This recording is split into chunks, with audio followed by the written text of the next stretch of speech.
नमस्कार, स्वागत है आपका। आप देख रहे हैं इंडिया बोल रहा है। मैं हूं आपके साथ विवेक शांडिल्य। पाकिस्तान ने पूरी दुनिया को यह साबित कर दिया है कि वो एक टेररिस्ट मुल्क है। जहां भुखमरी और गरीबी ने जनता को जकड़ रखा है, वहीं आज भी पाकिस्तान की हुकूमत आतंकवाद के भरोसे ही चल रही है, आतंकवाद की राजनीति में लगी हुई है। दुनिया भर में लगातार उसकी नाकामियों और साजिशों के बाद भी पाकिस्तान अपनी हरकतों से बाज नहीं आ रहा। पाकिस्तान अमन चैन की कोई कीमत नहीं समझता। उसके डीएनए में सिर्फ और सिर्फ हिंसा, साजिश और धोखे की कहानी लिखी है। पाकिस्तान न सिर्फ अपने ही देश के लिए खतरा है, बल्कि इस पूरे इलाके की सुरक्षा के लिए भी संकट है। इसलिए इसे आतंक का अड्डा भी कहते हैं, जहां से हिंसा और अस्थिरता फैलती है। भारत समेत पूरी दुनिया को सजग रहना होगा और इस नापाक मंशा का डटकर मुकाबला करना होगा। लेकिन आज हम इस पर चर्चा क्यों कर रहे हैं, खबर आपके सामने क्यों रख रहे हैं?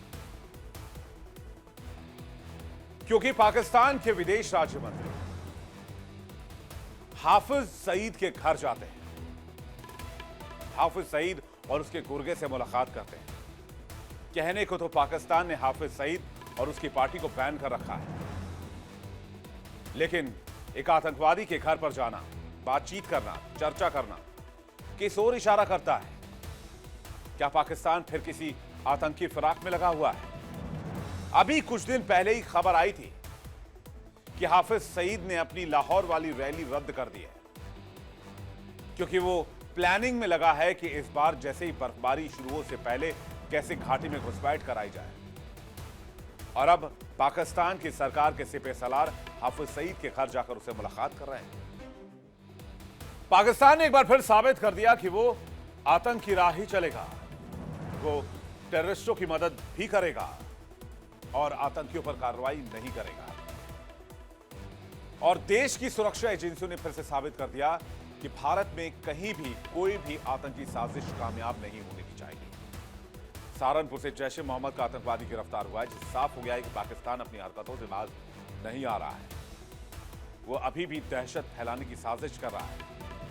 लेकिन हमारी सुरक्षा एजेंसियां चौकन्नी है और ये कोई नई बात नहीं है। पाकिस्तान बार बार आतंकवाद को नकारता रहा है, लेकिन उसके दावे झूठे और धोखे से ज्यादा कुछ नहीं। पाकिस्तान की सत्ता में बैठे मंत्री तलाल चौधरी का हाफिज सईद जैसे आतंकवादी नेताओं से मिलना क्या कहलाता है? मैं पूछता हूं, यह रिश्ता क्या कहलाता है? सरकार के नुमाइंदे आतंकवादियों से जाकर क्यों मिल रहे हैं? इतना ही नहीं, पाकिस्तान ने इतिहास में कई बार आतंकवाद को झूठा और फैब्रिकेटेड बताया है। 2008 के मुंबई हमलों के बाद भी उसने आतंकवादियों को बचाने की कोशिश की। 2016 में उरी और पुलवामा हमलों के बाद भी उसने अपना खुला समर्थन दिया। हाल ही में बालाकोट एयर स्ट्राइक के बाद भी उसने खुद को निर्दोष साबित करने की कोशिश की। लेकिन हर बार भारत की बहादुरी, उस सेना की ताकत को नकारने का प्रयास किया गया।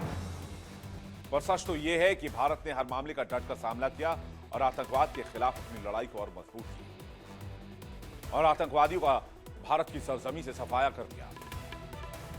देश के जवानों ने हर मोर्चे पर पाकिस्तानी आतंकवादियों को सबक सिखाया।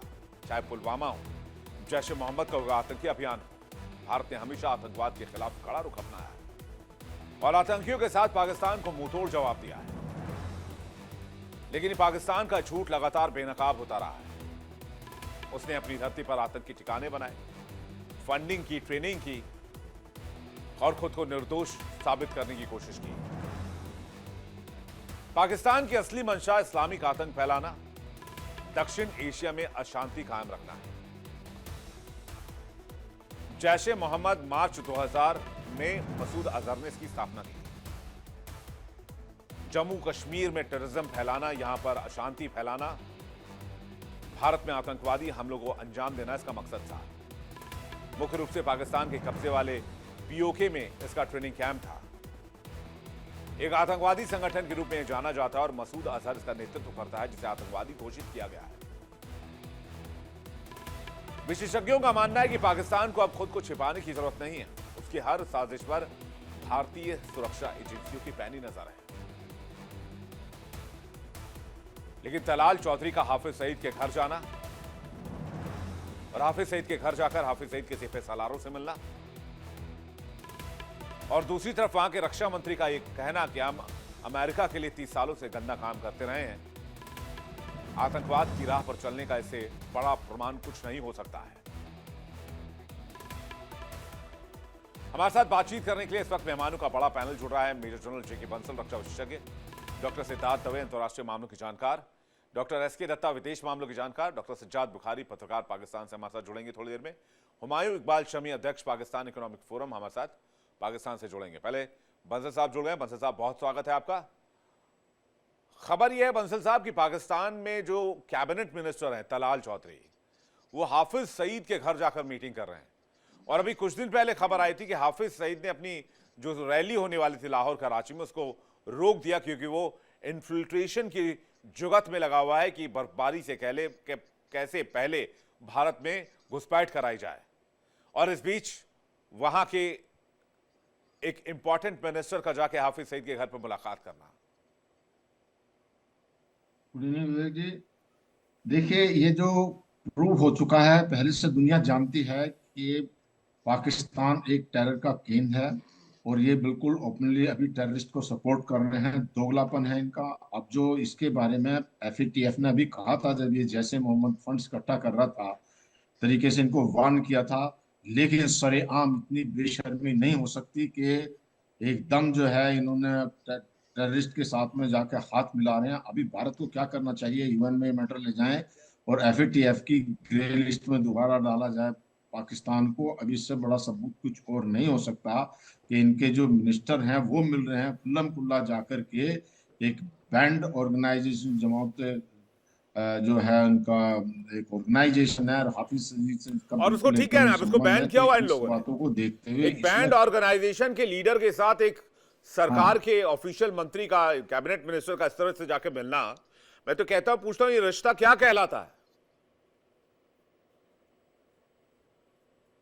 देखिए, अभी वही मैं कहना चाह रहा हूं कि ये एक खुल्लम खुल्ला है। जो पाकिस्तान अपने आप को टेररिज्म का विक्टिम बताता है, और जो खुद टेररिस्ट है, और बलूचिस्तान लिबरेशन आर्मी के जो लोग हैं वो अपनी आज़ादी के लिए लड़ रहे हैं, उनको टेररिस्ट बताता है, टीटीपी को टेररिस्ट बताता है, खुद ये टेररिस्ट है। मतलब ये गवर्नमेंट ही पूरी टेररिस्ट है।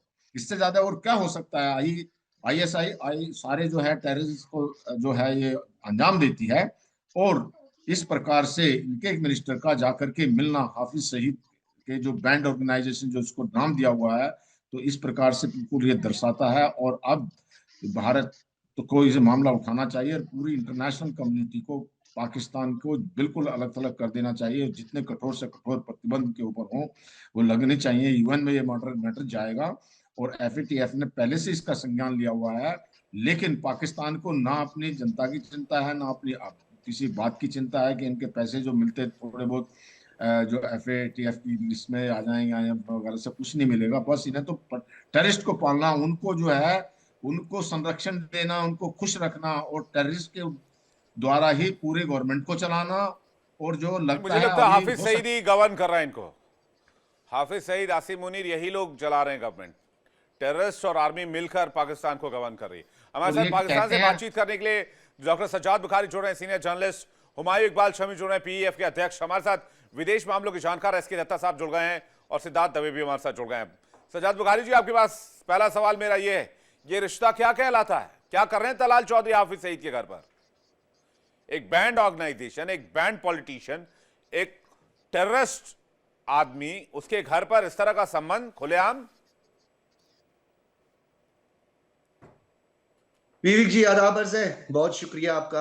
आपने हमेशा की तरह आज भी एक मन गढ़ंत कहानी और हमारे वजीर ममलिकत बराए दाखिला तलाल चौधरी साहब का जिक्र किया, और आपने कहा कि वो हाफिज सईद से जाकर मिले। तो पहले तो आपके पास विजुअल्स ही नहीं है कि आप ये दिखा सकें कि वो हाफिज सईद से मिले या नहीं मिले।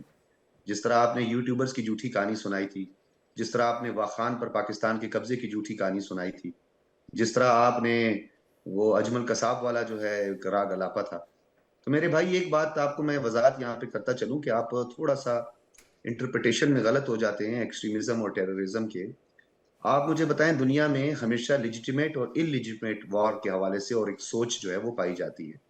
आपके लिए हाफिज सईद जो है वो इलिजिटिमेट है और कश्मीरियों के लिए वो लेजिटिमेट है। अब वो क्यों लेजिटिमेट है वो मैं आपको बताता हूँ। उसकी वजह यह है कि अक़वाम मुत्तहिदा देख का लीजिए, आपके लिए आर्टिकल विजुअल चला 51 दिया है। मैंने। सुन लेना, ये उसमें हाफिज सईद की विजुअल भी मुझे दिखाइएगा, ठीक है? तब ढूंढिए ना हाफिज हाफिज सईद सईद इसमें कहाँ नहीं बैठा है। ये हाफिज सईद के लोग हाफिज नहीं तो सईद, कौन है ये लोग? ये इनके माथे पे लिखा हुआ है नहीं कि नहीं, ये कौन है ये जमात लोग? उद-दावा ये या हाफिज किसी सईद और के जमात पार्टी को के लोग लश्कर नहीं तो तैयबा कौन है ये या लोग? ये लश्कर तैयबा और ये कोई बैंड आउटफिट्स के लोग जो हैं वो इसको अप्रूव नहीं कर सकते हैं। मेरी आप बात सुन लेना, फिर आप उसको बता दीजिएगा, मुझे बताइएगा कि ये लोग हैं, इनके नाम भी मुझे बता दीजिएगा। तो आपको लिजिटिमेट और इलिजिटिमेट के बारे में फर्क अगर मजीद भी वाजे करना है तो आप 1770 में चले जाएं, यानी 1770 में, जब फ्रांस ने बाकायदा तौर पर हथियार और लोग दिए थे, वो जो अमेरिका की वॉर ऑफ इंडिपेंडेंस थी, उसमें क्यों दिए थे? मुझे आप ये बताएं, किस लिए दिए थे? वॉर ऑफ इंडिपेंडेंस तो यूएस की थी, तो फ्रांस ने, बरतानिया ने क्यों अपने लोग जो है वो दिए थे, और खास तौर पर जो है उनके लिए?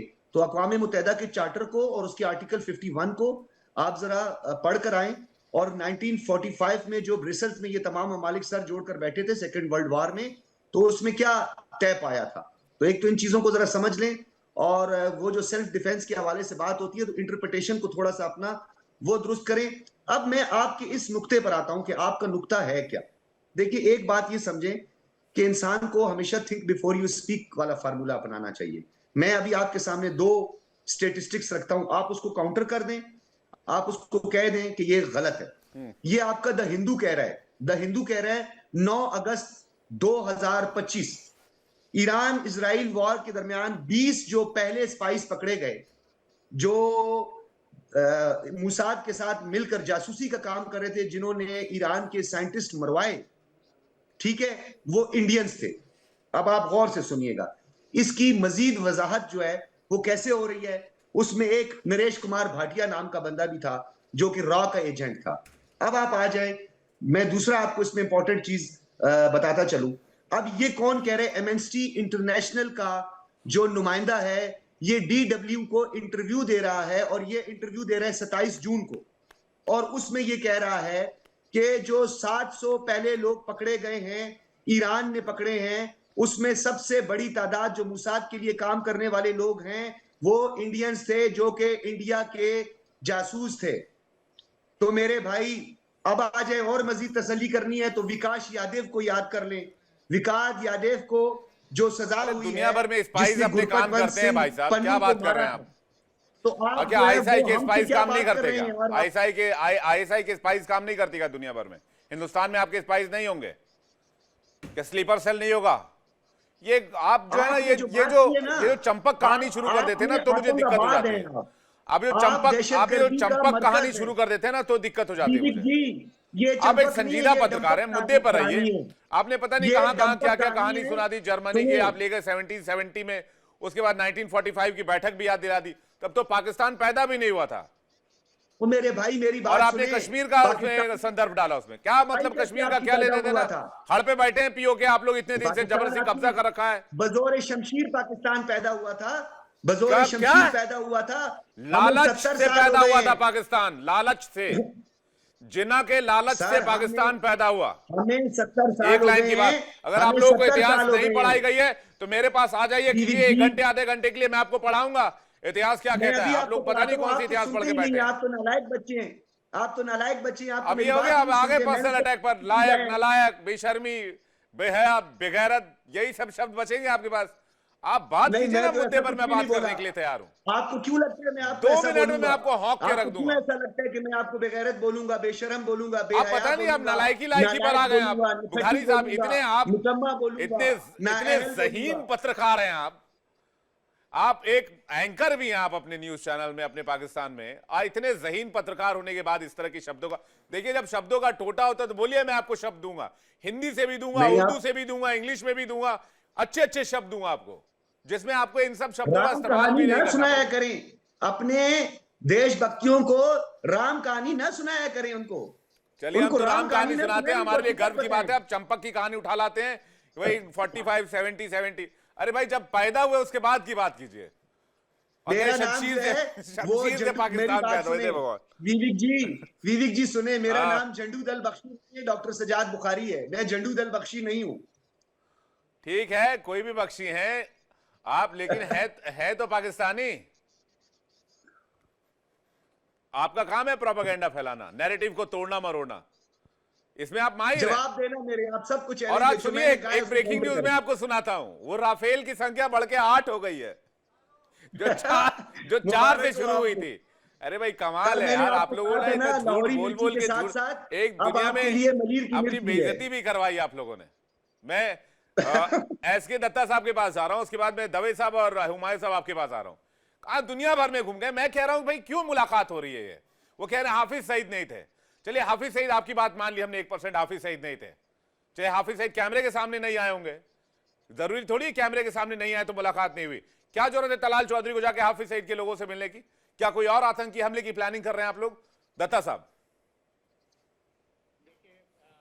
जो मैंने वीडियो फुटेज जो मैंने देखा है आपके चैनल पे और कई सारे चैनलों पे भी मैंने देखा है, केवल भारतीय चैनल नहीं, ये अंतर्राष्ट्रीय चैनल पे भी इस तरह के फुटेजेस आई है। बीबीसी ने बाकायदा चलाया है ऐसे वीडियो फुटेज। ये कहीं ना कहीं पे दर्शाता है कि अगर हाफिज सईद अगर 1% अगर मैं मान भी लूं कि उस मीटिंग में मौजूद नहीं था, बाकी तमाम जितने सारे हैं वो आपके लश्कर तोयबा और हाफिज सईद का जो सो कॉल्ड सोशल एनजीओ जो है, जो कल्चरल ऑर्गेनाइजेशन है, उसके तमाम जितने सारे पदाधिकारी है वो सब के सब है। हाफिज सईद एक डेजिग्नेटेड इंटरनेशनल टेररिस्ट है।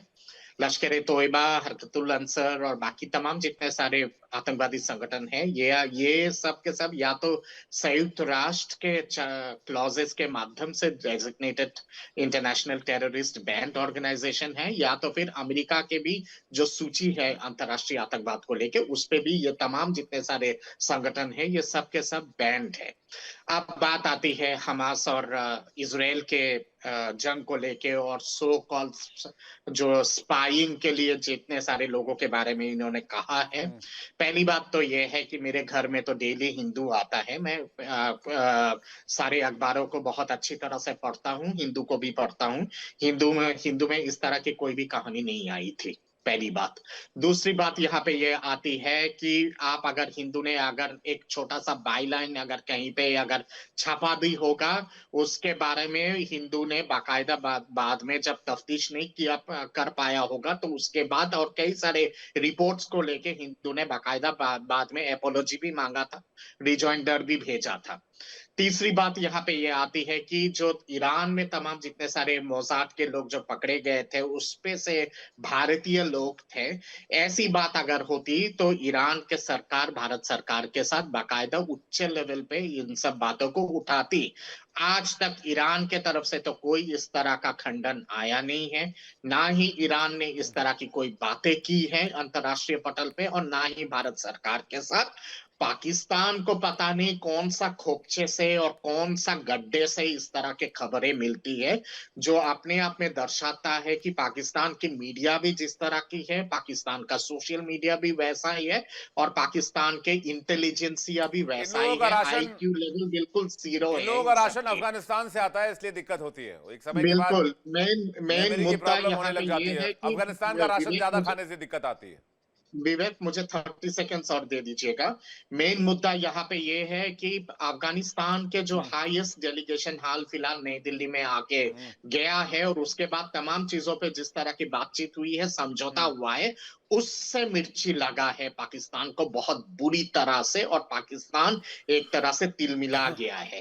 पर जहां बात आती है आतंकवादी संगठनों के साथ इनके वजीर आजम या फिर इनके जनरल मुनीर या फिर बाकी आईएसआई के डायरेक्टर बाकी लोगों का मिलना, ये कोई नई बात नहीं है, क्योंकि पाकिस्तान अपने आप एक डेजिग्नेटेड आतंकवादी देश है। वो अंतरराष्ट्रीय पटल पे टेररिज्म को आइडियोलॉजी आतंकवाद पे आधारित है। तो मैं तो कुछ प्लानिंग चल रही है, और हुमायूं काल छवि तो पता नहीं तब से क्या नोट किया जा रहा है, कलम तोड़ देंगे, कागज फाड़ देंगे, मिलेगा ऑपरेशन सिंदूर पार्ट 2 कभी हाथ खुजारे कभी सिर खुजारे। शमी साहब क्या करके मानेंगे? क्या दस्तावेज आप निकाल रहे हैं? क्या कलम तोड़ दीजिएगा, कागज फाड़ दीजिएगा, क्या करके मानेंगे आज आप बताइए। हम आतंकियों के साथ उधर मीटिंग चल रही है, आपका अलग दस्तावेज तैयार हो रहा है, आप कौन सा डॉसियर तैयार कर रहे हैं?